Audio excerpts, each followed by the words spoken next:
El director del complex industrial de Repsol a Tarragona, Josep Francesc Font, ha presentat a la sala de graus del Campus Catalunya de la URB el nou Pla de Sostenibilitat 2017. Aquest document reforça el compromís de Repsol amb la sostenibilitat i respon a les expectatives dels grups d'interès al voltant del complex industrial.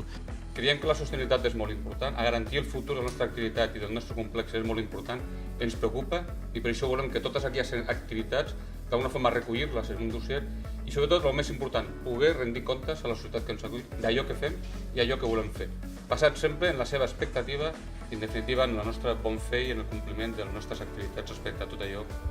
que ens demana la societat.